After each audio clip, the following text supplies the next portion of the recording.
Vous allez pouvoir entendre ma voix? C'est assez clair? Non? Si, écoutez-moi, écoutez-moi. Il n'y a aucun mal à mal entendre. Si vous n'entendez pas bien, vous pouvez même venir vous asseoir à côté de moi ici. Vous avez entendu? C'est-à-dire, si vous n'entendez pas bien ma voix, viens vite alors, viens vite, j'ai entendu, j'entends pas. C'est très important de vous aimer comme vous êtes. Hein? Tout le monde entend ma voix quand je parle comme ça? Sœur Yannim, c'est bon? Bon.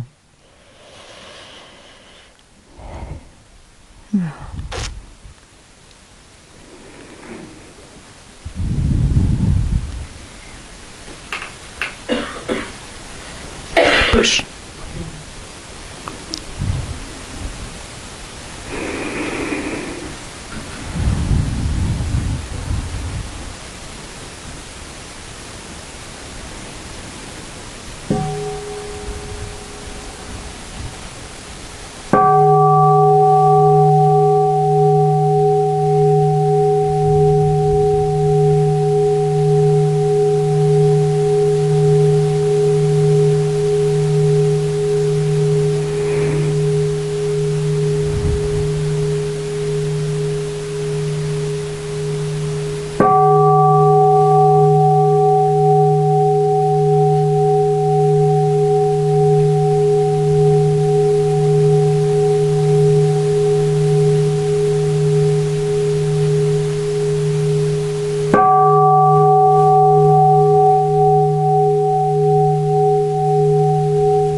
Chers Thaï, chers amis, nous sommes aujourd'hui le dimanche 5 novembre 2023 à la Maison de l'Inspire pendant la retraite d'hiver.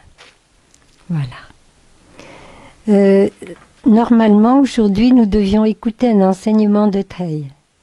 Mais hier, il y a des personnes qui m'ont approché et qui m'ont posé des questions.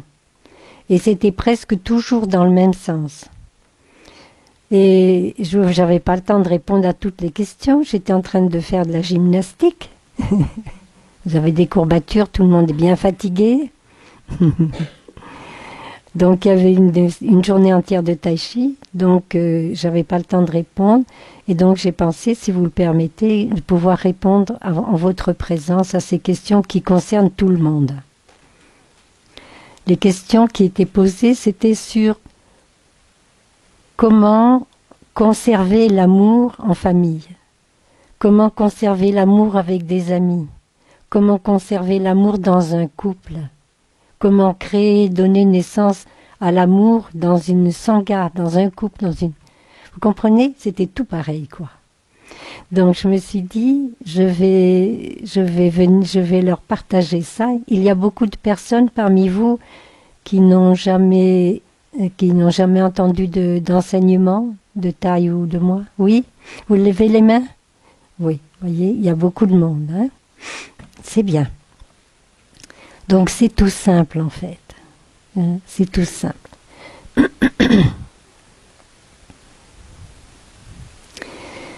Pendant cette retraite que nous avons passée ensemble, que nous passons ensemble, nous avons développé l'arrêt.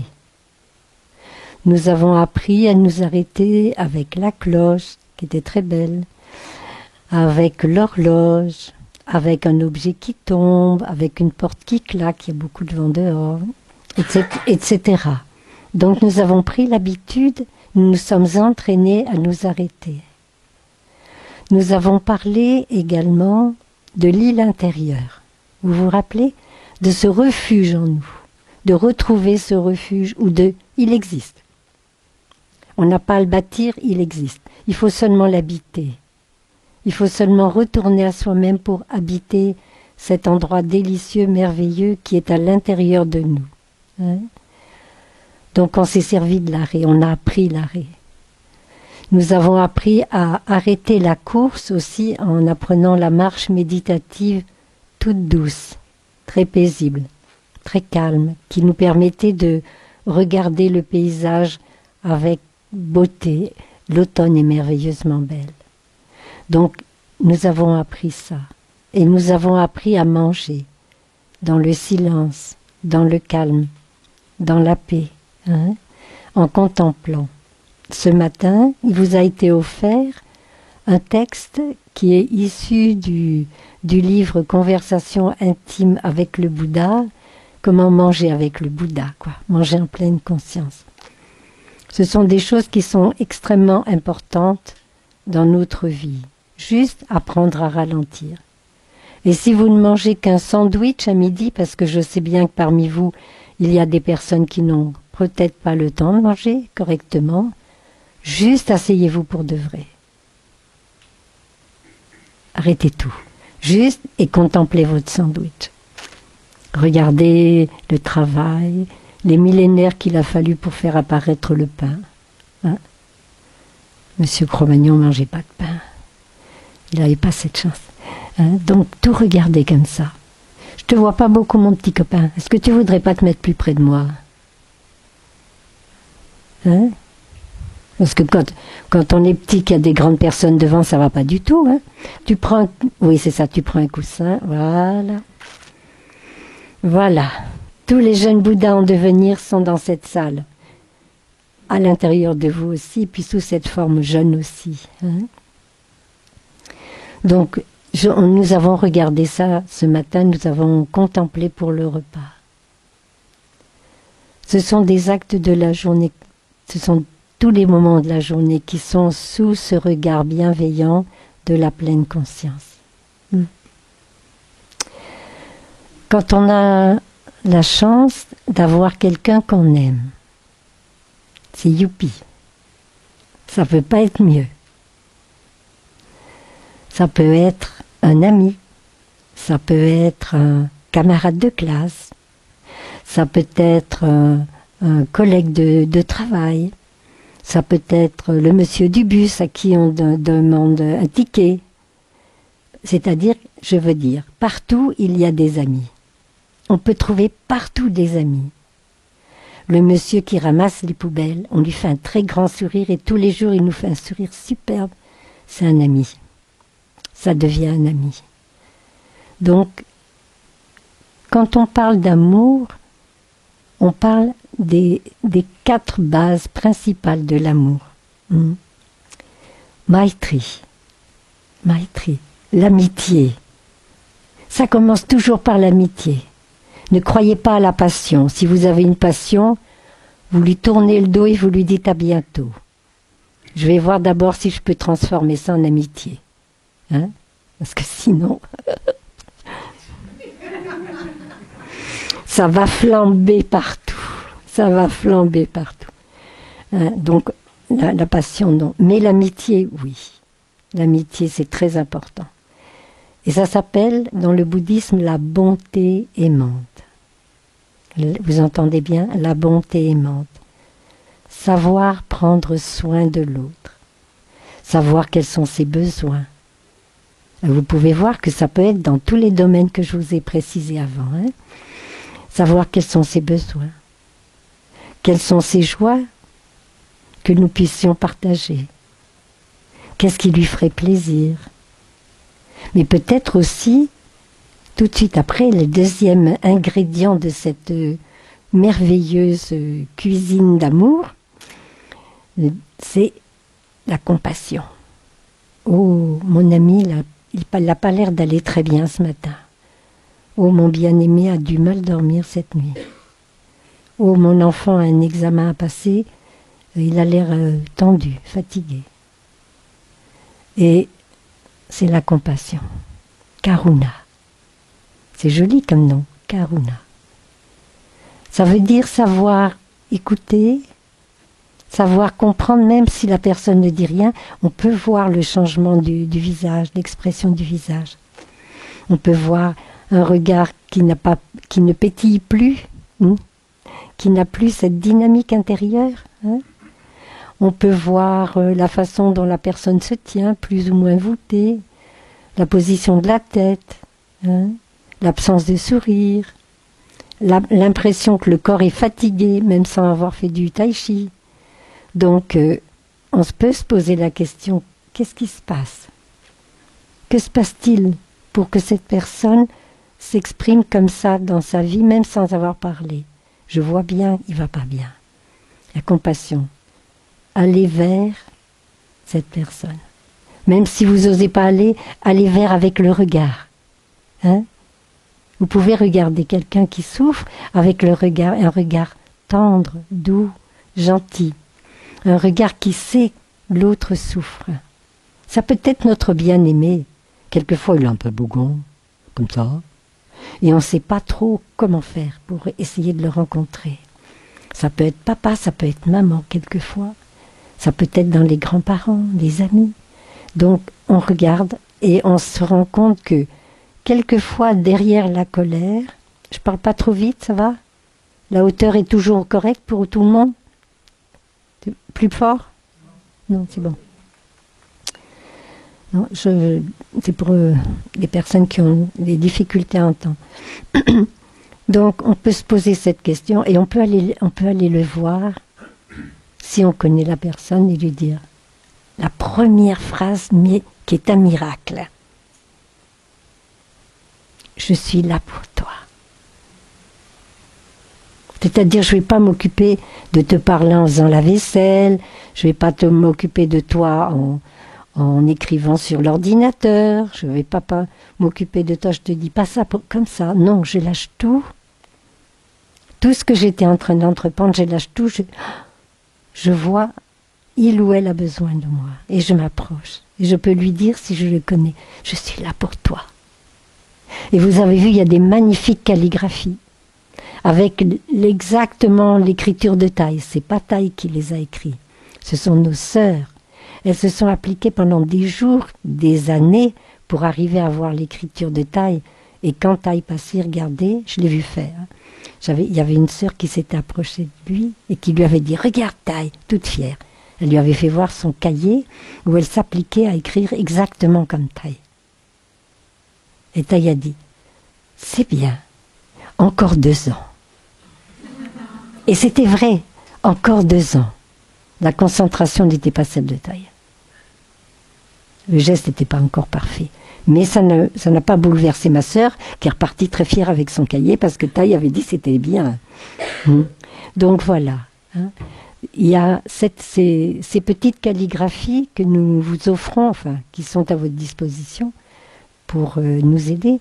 Ce sont des calligraphies à l'image de ce que Taille a écrit.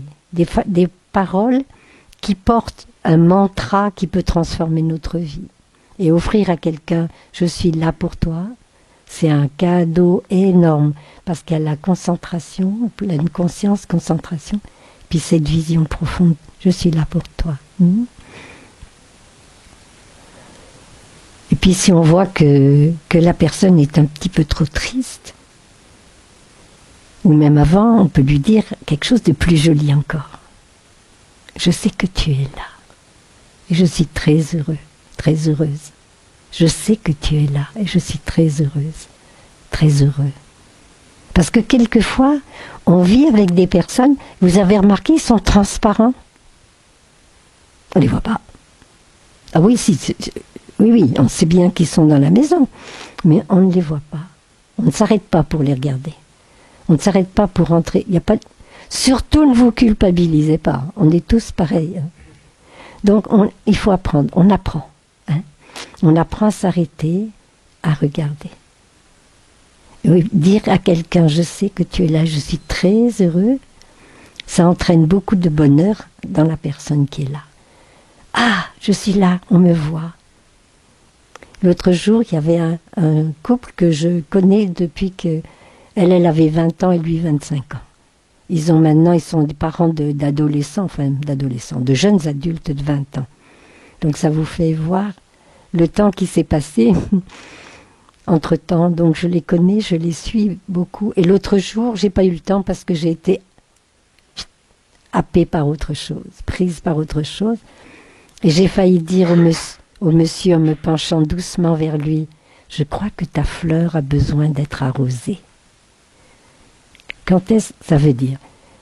Tu as une épouse près de toi, ça peut être le contraire, hein. On parle des couples aussi, mais on parle de la famille. Hein.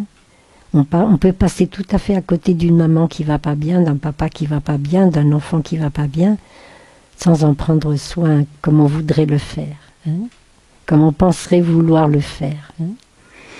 Et donc, dire ça, j'avais très envie de le faire. J'ai pas son téléphone, j'ai pas son email. Mais je suis de sa femme, c'est pas facile de faire ça dans l'autre sens. Et de dire ça. Regarde mon ami, regarde. Regarde comment elle est aujourd'hui. Hein, ça va pas, quoi. Elle a besoin de ton amour, elle a besoin de ton regard, elle a besoin de ton écoute. Elle a besoin peut-être juste de ta main posée sur son épaule. Elle a peut-être juste besoin d'un mot d'amitié, d'un mot de tendresse. Hein. On va donner un son de cloche, s'il te plaît.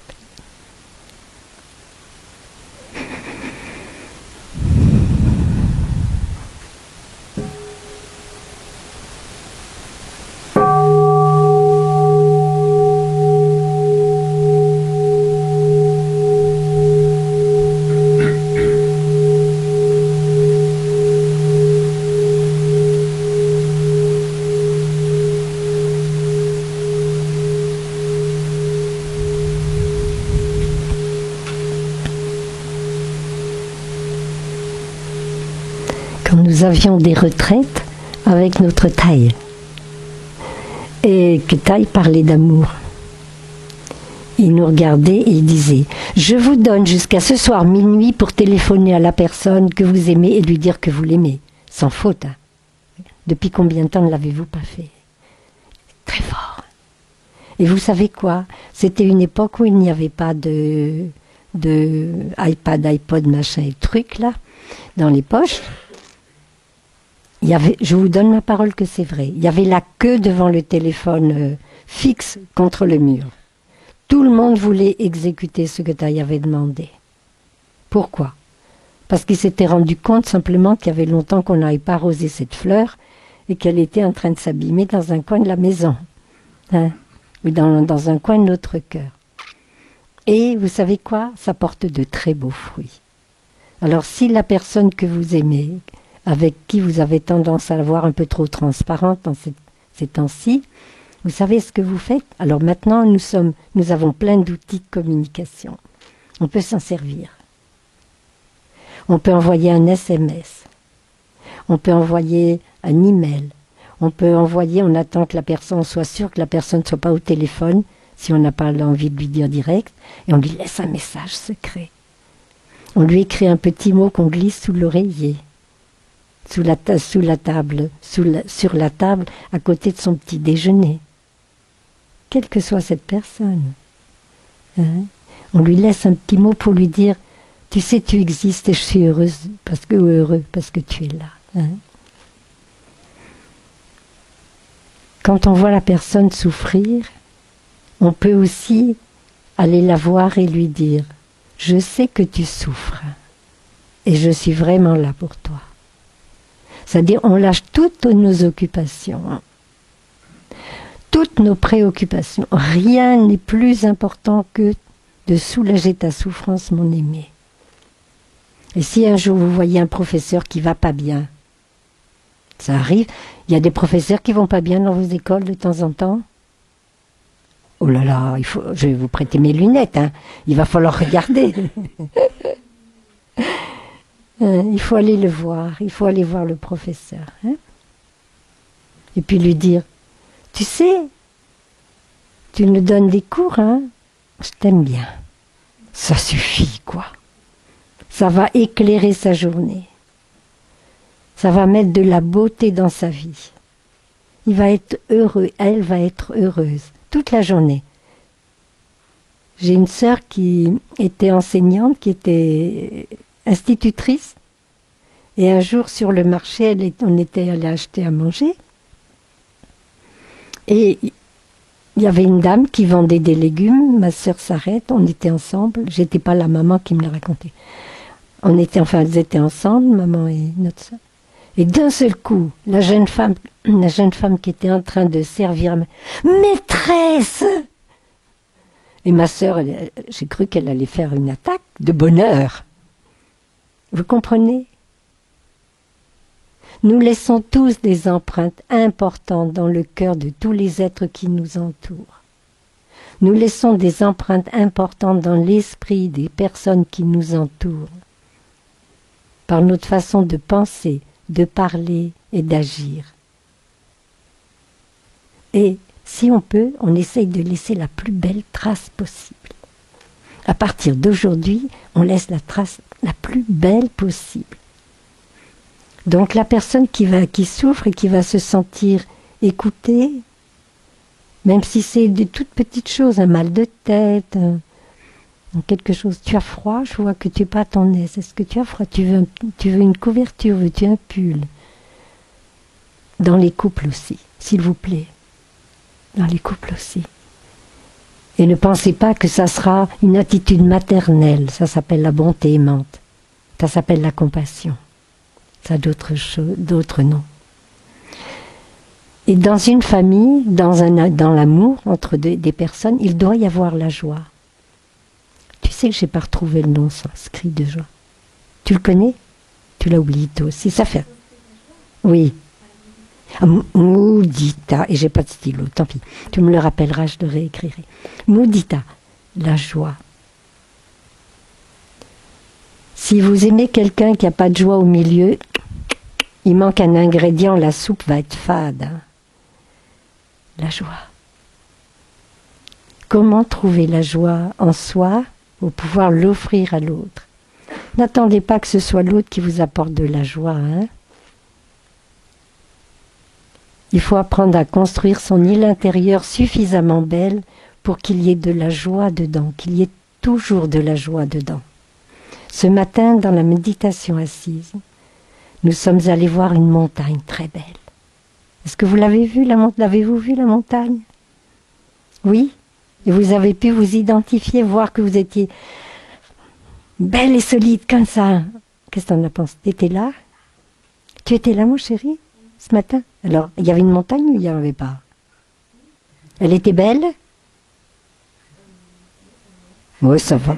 Alors, il faudra lui mettre plus de fleurs, peut-être dessus la prochaine fois. Mais je te remercie beaucoup d'avoir été présent. Tout le monde était là pour les méditations ce matin? Non, hein. Bon, c'est bien. Il faut savoir dormir aussi quand on est petit. Eh oui. Je m'adresse à des enfants jeunes, hein, parce que là, ils ne le voient pas forcément. Donc, oui, d'avoir la joie, c'est très important.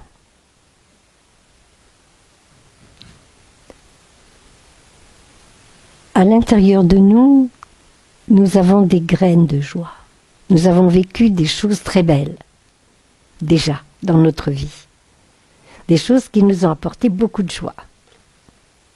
Est-ce que c'est vrai?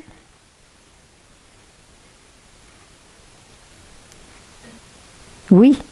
Oui. Vous vous rappelez d'avoir été très joyeux? Je vous ai vu vous amuser, alors ça date de vraiment pas longtemps. Hein. Nous aussi, en tant qu'adultes, hein, nous avons eu beaucoup de périodes de joie, sinon nous ne pourrions pas être ici présents ensemble. Hein. Donc, il faut ramener cette joie dans notre vie. Dans la méditation assise, on ramène la joie, on la nourrit, on la garde longtemps dans notre conscience mentale pour pouvoir en jouir longtemps. Et quand elle nous quitte, ça fait rien. On l'a gardée longtemps, donc la petite graine qui était en bas, elle a grossi. Et on peut garder plus de joie, et ça sert à quoi? C'est le carburant. C'est ce qui donne la force de se lever le matin. C'est ce qui donne la force d'aller travailler. C'est ce qui donne la force de prendre en charge les choses. La joie. Me réveillant ce matin, je souris au monde. J'ai 24 heures toutes nouvelles à vivre pleinement éveillée. Je prends la vie comme elle se présente, avec beaucoup d'amour et de compréhension. C'est super. Est-ce que quelqu'un parmi vous récite ce magnifique gatha le matin? Pas encore? Ah oui, si. Oui, il y en a deux. Mais c'est formidable. Hein? J'espère que c'est contagieux. Hein? Et que tout le monde pourra continuer à réciter ces gathas merveilleux le matin. Donc, la joie, souvenez-vous de ça. Un amour sans joie, c'est pas de l'amour. Je répète, un amour sans joie, ça n'est pas de l'amour. C'est l'ingrédient, un des ingrédients indispensables à l'amour. Ça va s'éteindre si on ne met pas de joie dedans. Si on n'a plus la joie de se rencontrer, parce qu'on ne voit plus l'autre, il est transparent. Donc si on met de la joie et qu'on la cultive, qu'on apprend à la cultiver, alors il va y avoir quelque chose, une belle fleur qui va pousser dans notre maison et qui va rendre notre maison si belle qu'elle va devenir comme une fleur odorante et beaucoup de personnes viendront se recueillir dans cette maison, viendront goûter ce nectar sucré. Dans un couple, comment, si vous voulez, parce que j'ai eu cette question, construire un couple, ça commence par l'amitié.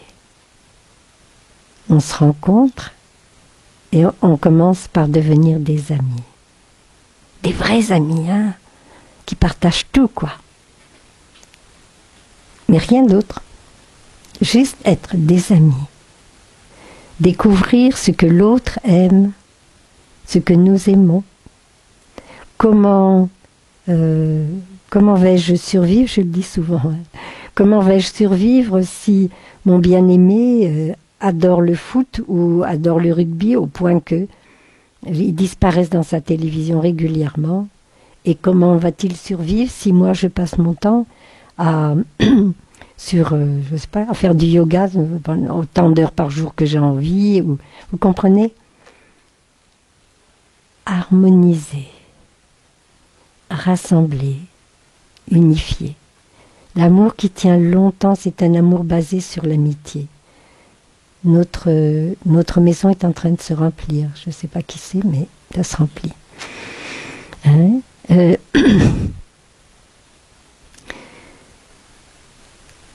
Sans amitié, l'amour ne peut pas durer. Il ne pourra pas tenir. Il faut vraiment que ce ne soit pas autre chose que du désir et de l'envie d'être avec cette personne. Il faut vraiment développer cet immense don de l'amitié. Vous avez des amis, mes chéris, là, mes petits? Vous avez des amis? Oui, hein? Des bons amis? Oui, ça va? Toi aussi, mon chéri? Toi aussi? T'as des bons amis? C'est agréable d'être avec eux? Oui. Qu'est-ce que vous faites avec eux? Vous vous amusez? Oui. Vous les invitez quelquefois à la maison? Ou ils vous invitent à la maison? Ou on se retrouve ici à la maison de l'Inspire? Hein? Hein? Et ça vous fait du bonheur de penser à eux? Vous êtes contente quand vous pensez à eux? Oui? Toi aussi, mon chéri? Voilà. Vous voyez? C'est la base même. La base de l'amour, ça commence aussi avec l'amitié. Quand on commence à connaître un petit peu l'autre, ne pas hésiter à voir qu'est-ce qui rend cette personne heureuse et comment cette personne peut vivre à vos côtés. Qu'est-ce qu'il y a en commun? Qu'est-ce qu'il y a en commun qui va pouvoir durer 200 ans? Qu'est-ce que j'ai en commun avec toi? Est-ce qu'on aime la lecture, par exemple, tous les deux? Est-ce qu'on aime marcher dans les bois ensemble? Est-ce qu'on aime ramasser des champignons? Est-ce qu'on aime aller à la piscine? Est-ce qu'il y en a un qui aime les montagnes et l'autre qui aime le bord de mer, par exemple? C'est intéressant, ça. Hein? Non, mais c'est vrai, hein, vous savez, une vie entière, hein, c'est quelque chose. Hein. Donc, regardez, qu'est-ce qui nous rassemble? Qu'est-ce qui nous rassemble? Et avoir dans notre esprit, dans notre cœur, une chose indispensable. Je sais très bien que je ne le transformerai pas. Je sais parfaitement que je ne la transformerai pas. Et que je dois l'aimer comme elle est, cette personne. Si on a l'intention d'aider une personne à se transformer pour qu'elle nous plaise, c'est perdu d'avance. Par contre, si nous nous transformons, si nous apprenons à aimer l'autre comme la personne est, et à lui donner notre soutien d'amitié, notre soutien d'amour, alors oui, cette personne va faire des efforts naturellement, sans qu'on les lui demande, pour se transformer. Et notre fleur à la maison va bloomer, va, va fleurir. Va fleurir. Et alors nous serons ensemble pour longtemps. Le quatrième ingrédient de ce délicieux gâteau qu'est l'amour, ou ce délicieux plat si vous craignez le sucre, c'est l'équanimité, ou peksha. C'est l'équanimité. Qu'est-ce que c'est que l'équanimité? Aucun couple, aucune famille ne peut vivre dans la beauté longtemps si on n'ouvre pas les portes de notre cœur aux autres personnes. Alors oui, au début, oui, parce qu'on est tellement absorbé par le regard de l'autre que, oui, on a l'impression d'être une bulle, quoi, dans une bulle. Mais ça peut pas durer toujours, c'est impossible. Hein. Donc il faut pouvoir ouvrir notre cœur. Apprendre à ouvrir notre esprit et ouvrir notre cœur aux autres personnes qui nous entourent. Mes chéris, est-ce que les amis de vos amis sont vos amis? Ça, je me suis jamais posé la question. Qu'est-ce que tu en penses? Est-ce que tu as des amis de ton ami que tu aimes bien, qui est devenu ou qui sont devenus tes amis? Ça, c'est upeksha. Ça, c'est l'équanimité. C'est très bien. Et ce sont de bons amis maintenant pour toi aussi. Très bien. Et toi, mon chéri? Oui, aussi, hein. Et ils sont devenus de bons amis pour toi aussi? Oh mince alors. Ça n'a pas duré? C'est pas grave, c'est normal, hein. On rit, tu sais pourquoi ils rient tous? Parce que ça leur ressemble. Tu comprends? Ça ressemble à tout le monde. Donc voilà, l'équanimité, mais ça fait rien. C'est parce que c'était pas des vrais bons amis. Tu comprends?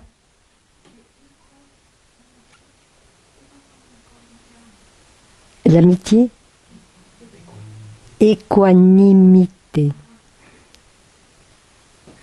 J'aurais pu avoir un tableau, mais je sais pas trop, je suis pas très familière avec les tableaux. J'étais une petite fille dyslexique, donc passer au tableau, c'est A, même avec vous. Hein. Bienvenue, bienvenue. Donc l'équanimité, elle est indispensable. Mon bien-aimé, vous n'avez pas de siège, ami? Vous avez un siège? Pour vous asseoir? Une chaise, ça va? Si votre amour vous sépare votre bien-aimé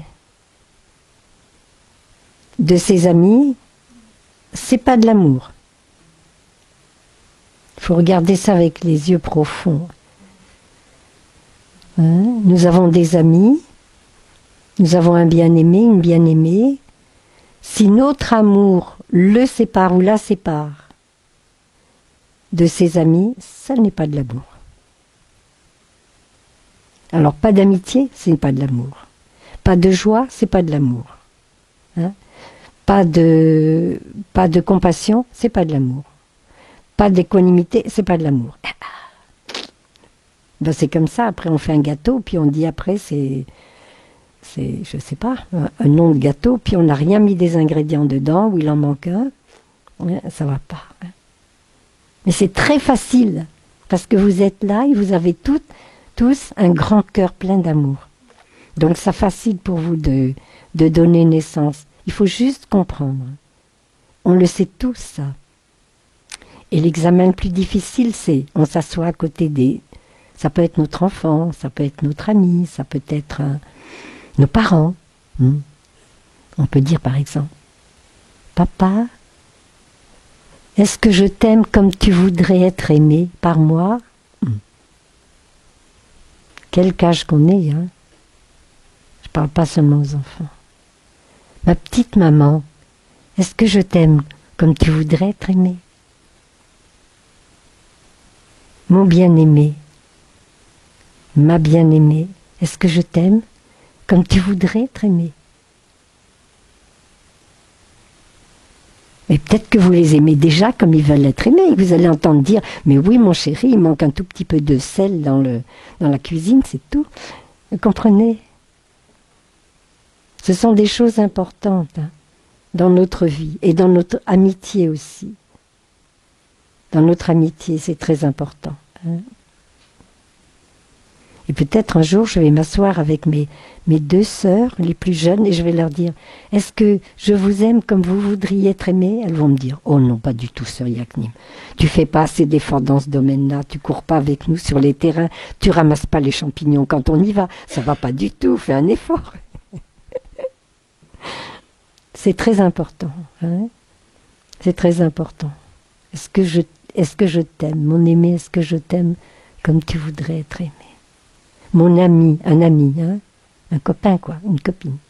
Pas est-ce que je t'aime comme tu voudrais être aimé? C'est très important.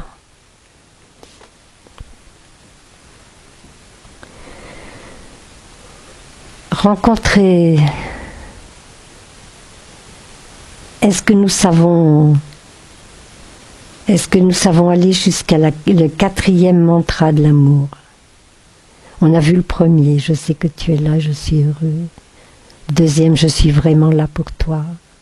Le 3e, je sais que tu souffres et je suis vraiment là pour toi. Mais le 4e, il paraît que c'est le plus difficile à dire. Aller vers la personne qu'on aime et puis lui dire, sais-tu, je souffre, j'ai besoin de ton aide. Sais-tu, je souffre, j'ai besoin de ton aide. Plus fort, plus fort. Sais-tu, je souffre, j'ai besoin de ton aide.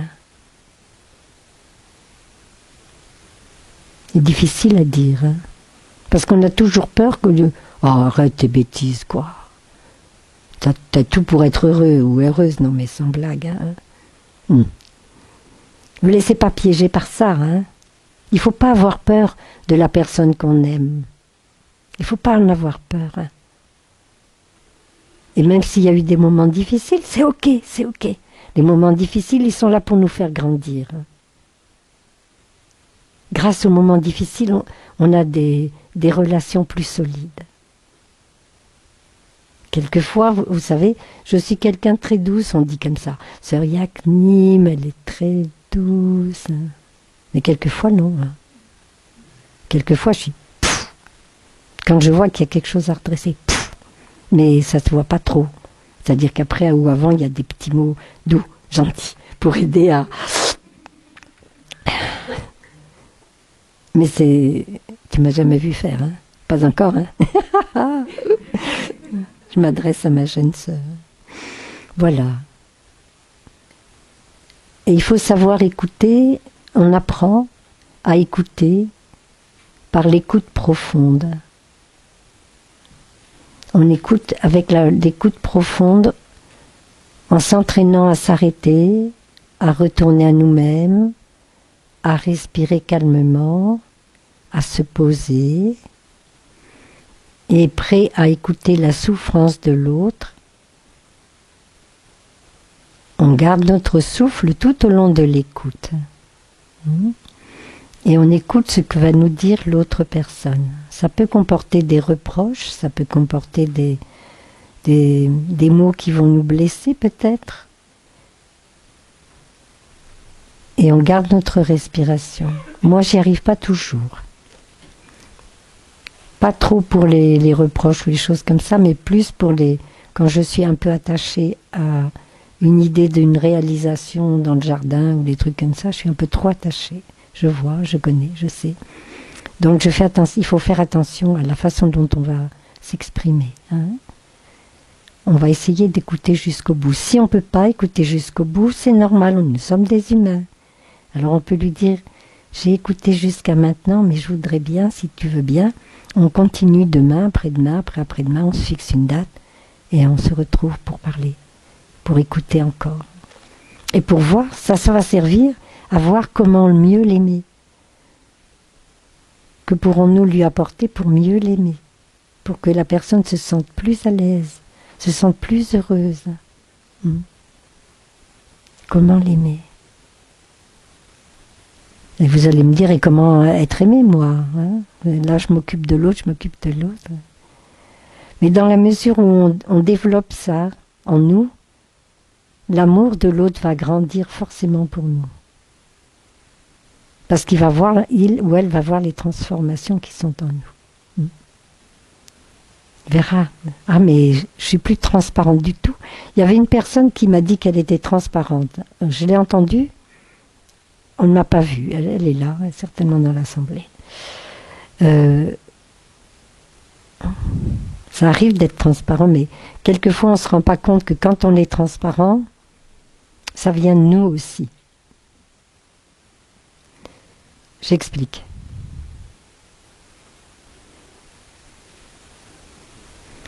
Nous avons 6 organes d'essence, hein, les 5 que vous connaissez, les yeux, le nez, la bouche, les oreilles, la peau, le mental. Donc 6. 6 organes, j'en ai pas oublié. 6 organes d'essence. Si j'en ai oublié, vous le rajoutez. Donc, avec ces 6 organes d'essence, nous sommes en contact constant avec l'extérieur. Vous êtes d'accord, mes chéris, ou pas? Ou c'est trop embêtant que ça commence à devenir embêtant? Si ça commence à devenir embêtant, vous savez, il y a les possibilités d'aller jouer. Hein. Vous vous gênez pas. Hein. Je sais que vous êtes très bien élevés, donc... mais si vous avez besoin, hein, d'accord?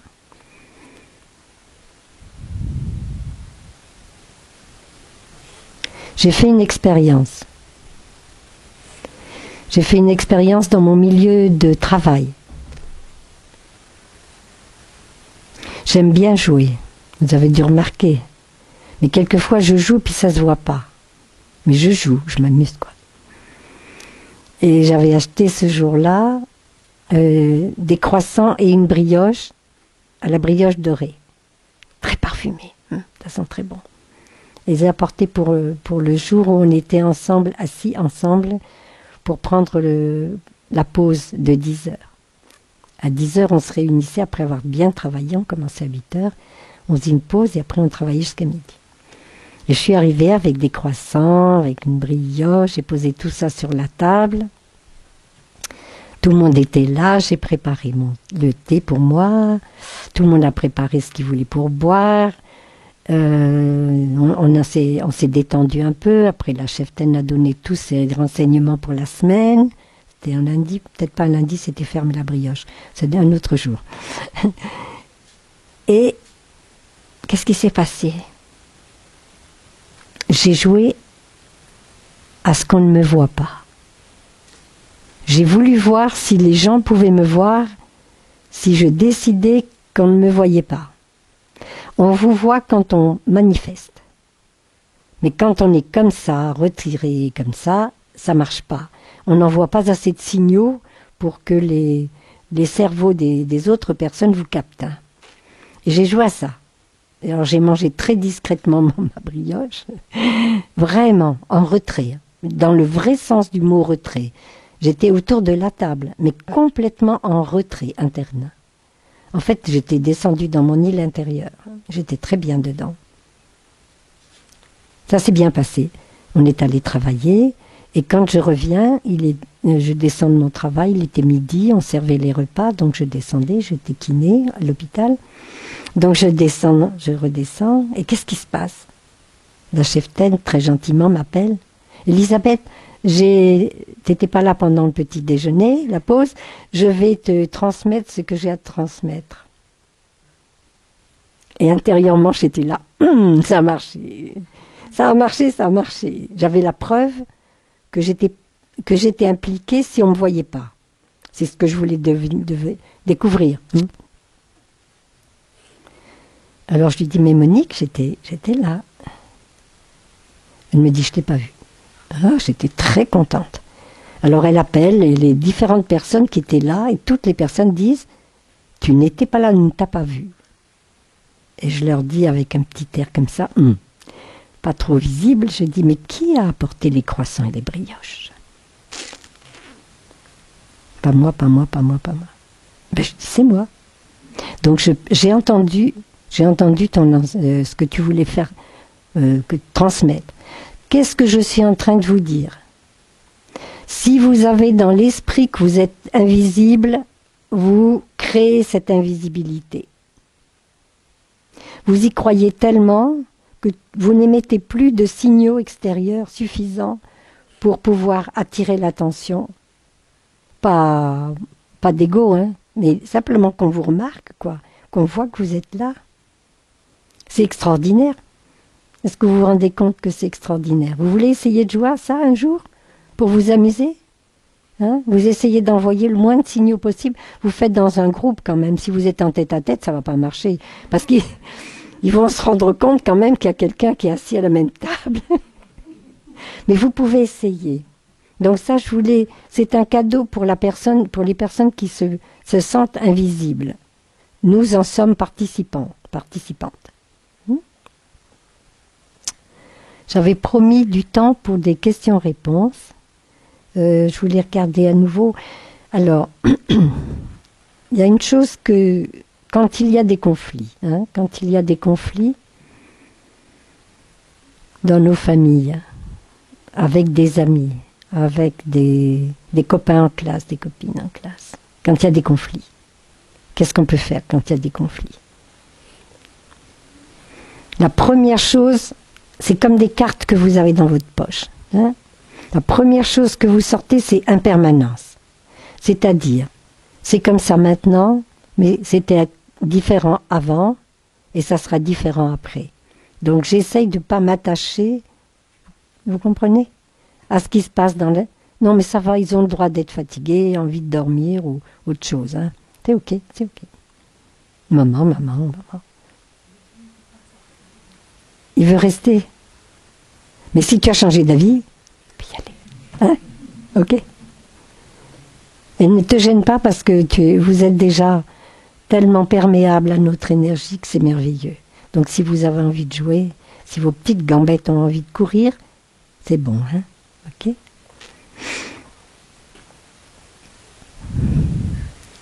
Ils sont adorables. Ils sont adorables. Nous avons des enfants très jeunes. Le plus jeune, quel âge as-tu, mon chéri, toi? 7 ans. Hein? Et le plus grand? 11 ans. Donc nous avons la chance d'avoir 4 enfants avec nous qui écoutent l'enseignement depuis le début avec beaucoup d'assiduité, qui sont très mignons. Hein? Ce sont des Bouddhas en devenir, hein? Des petits Bouddhas en devenir. Tu veux bien inviter la cloche, ma sœur, s'il te plaît?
Le thé va me donner son énergie. Hein?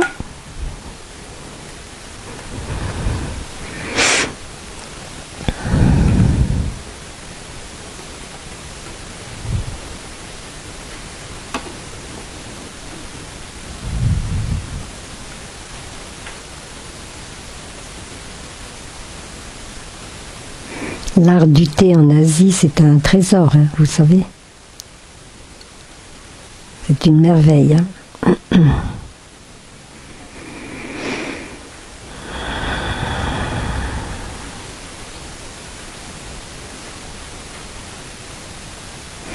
Lorsque nous avons des problèmes qui s'installent avec nos amis, avec nos bien-aimés, dans notre famille, avec nos papas, notre maman, quelque âge qu'ils aient, on peut très bien se réunir pour arroser seulement les... Pardon. Plus fort. Ah oui, excusez-moi. Quand c'est pas assez fort, vous me le dites, parce que comme je m'intériorise, je pars dans mon île intérieure, il n'y a plus que le sommet du chapeau qui dépasse. Hein, je manque de voix à ce moment-là. Hein, ma voix s'intériorise. Hein. Du coup, j'ai perdu. Ça fait rien. Quand nous avons des conflits dans notre famille avec nos parents, avec nos amis, avec nos bien-aimés, il y a des ressources pour s'en sortir. Même si ça semble durer depuis longtemps, tout, absolument tout peut changer. C'est l'impermanence. Hein? On s'aimait énormément, ça va plus du tout. Seulement l'impermanence, c'est pas grave. On peut faire mieux, on va transformer. Hein? Donc c'est vraiment très très important de voir ça comme ça. Et de jamais se laisser entraîner dans c'est fini. Ça n'existe pas. C'est fini, ça n'existe pas. Même quand la personne joue à cache-cache, hein, dans le monde de la naissance et de la mort, il est toujours possible de pouvoir dire à cette personne qu'on l'aime et demander pardon et repartir et recréer quelque chose de nouveau. Au village des Pruniers, nous avons la chance d'avoir un maître extraordinaire qui nous a donné, entre autres, des pratiques pour un nouveau départ. On peut faire un nouveau départ même sans avoir besoin de réparer quelque chose qui était cassé ou qui n'allait plus. Hein. Une fois par semaine. On peut s'asseoir avec les personnes qui vivent avec nous et leur dire ça, par exemple. Mon enfant bien-aimé, c'est extraordinaire, tu as mis la table l'autre jour. Mais je suis tellement heureuse que tu aies mis la table. Je suis arrivée, tu avais coupé le pain. Le pain était déjà dans la panière, ça c'est très français. Le riz peut-être hein. Je sais pas.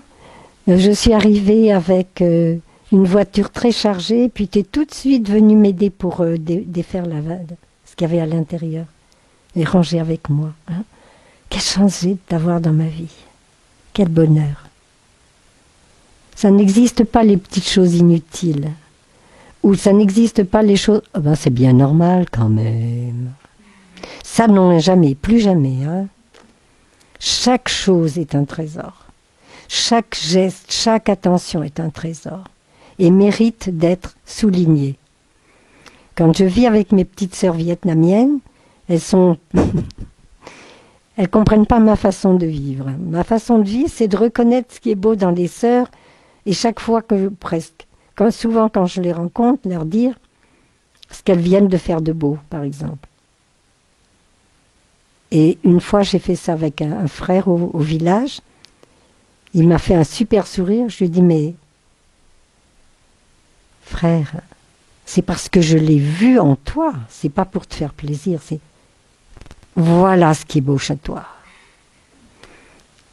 Il m'a regardé, il était ouf. Parce que c'était pas un compliment. Ce sont pas des compliments qu'il faut donner. Ce sont des réalités reconnues comme belles qu'il faut offrir aux personnes. Si c'est offert comme ça, elles vont pouvoir se reconnaître dans ce qui est beau. Elles pourront s'émerveiller. Elles pourront tout doucement reconstruire une image d'elles positive. Parce que dans notre regard, si elles sont transparentes, il y a des chances qu'elles ne se voient plus du tout belles dans notre regard et à l'extérieur un petit peu perdues, un peu moins. Donc voilà, on peut avoir des nouveaux départs où on dit à la personne leur beauté. 3 beautés, 3 choses réelles qu'on a pu remarquer, des vraies choses, hein, qu'on a pu remarquer dans les jours qui ont précédé. Ensuite, on reconnaît 3 de nos erreurs. Je suis désolée.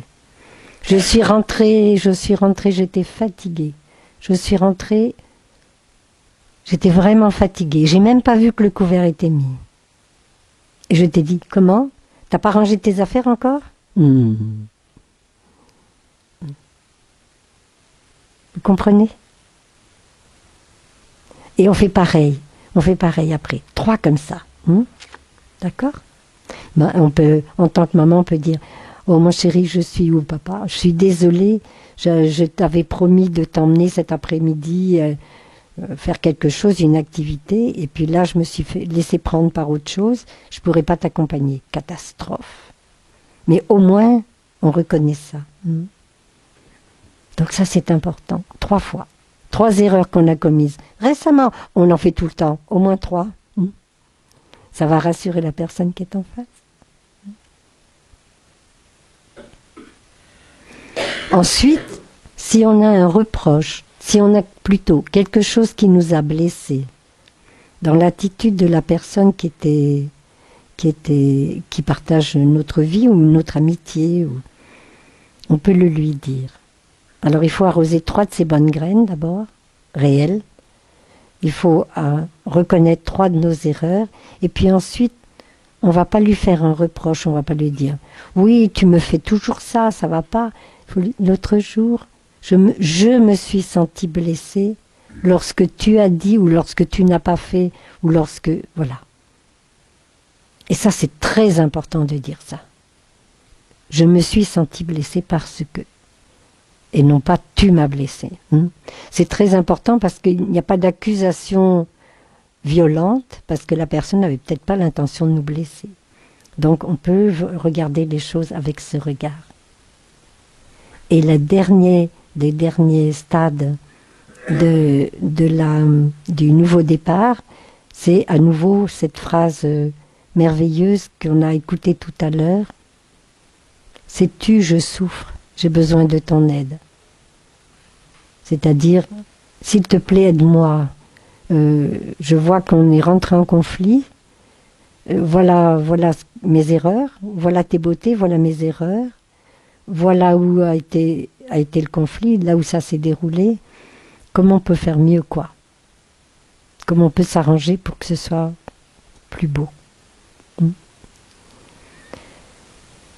Donc on a vu l'impermanence, on a vu le non-soi aussi, parce que nous sommes les descendants de nos ancêtres, nous avons leurs qualités et leurs défauts. Hier je parlais avec un monsieur, et je lui dis qui se mettait en colère, quelquefois, et je lui dis, mais qui se mettait en colère dans ta famille? Papa, maman, grand-père, grand-mère, qui était là, qui avait l'habitude d'être en colère? Et il m'a dit, papa. Et je lui ai dit, prochaine fois que ça arrive, tu dis, bonjour papa. Et tu vois que c'est le non-soi, c'est-à-dire nous sommes aussi habités, il y a bien la colère en nous, mais nous sommes aussi habités par tout ce que nous avons vécu avec nos ancêtres, tout ce qu'ils nous ont transmis, plus notre société. Si en ce moment vous êtes facilement en colère ou rancunier, s'il vous plaît, arrêtez-vous instantanément. Peut-être ça épargnera quelques bombes sur Gaza ou un peu moins de violence en Ukraine et Russie. Parce qu'on y contribue, hein. Chacune de nos pensées, de nos paroles et de nos actions contribue à l'harmonie sur la terre. Et chaque fois que vous faites des belles choses, vous envoyez votre énergie de beauté et d'amour partout dans l'univers. Et ça va soulager la peine des personnes. Et quand on arrive à l'harmonie, c'est un sujet, on pourrait faire ça sur une semaine entière. Hein. Et pour obtenir l'harmonie, il faut beaucoup de franchise. Mais pas des franchises directes et qui détruisent. Il faut une franchise qui dise, à travers les mots qui ont été employés, des mots d'amour pour se corriger soi-même. Donc si vous voulez que l'autre change, changez-vous. Ne pensez jamais quand vous rencontrez quelqu'un qui boit, par exemple. Dire, mais c'est parce qu'il est malheureux ou elle est malheureuse, avec moi ça va s'arrêter. Non. Non. Non. C'est pas nous qui pouvons changer l'autre. Mais l'autre peut changer. L'autre peut changer. L'autre a absolument toutes les possibilités de changer. C'est déjà un Bouddha en devenir. Elle a déjà toutes les capacités de se transformer.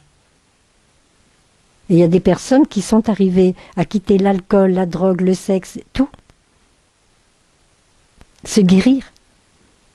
Donc rien n'est fixé. Hein, d'accord. Impermanence, non-soi, on transporte aussi les énergies de nos ancêtres. Hein. Pour l'alcool, entre autres, hein, c'est une maladie qui est transmise, hein, une addiction qui est transmise.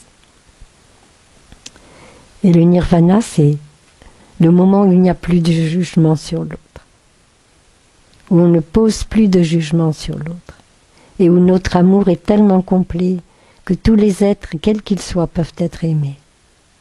Tan-ta-dam. On va demander un son de cloche, ma sœur, s'il te plaît.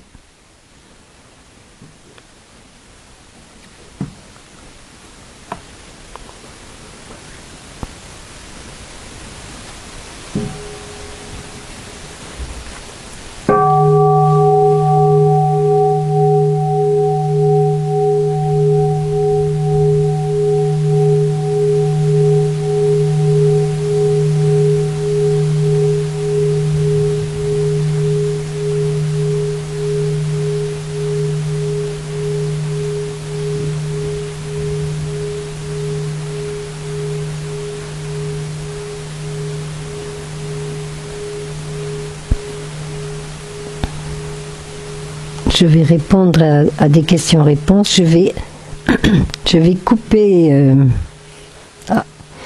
couper l'enregistrement de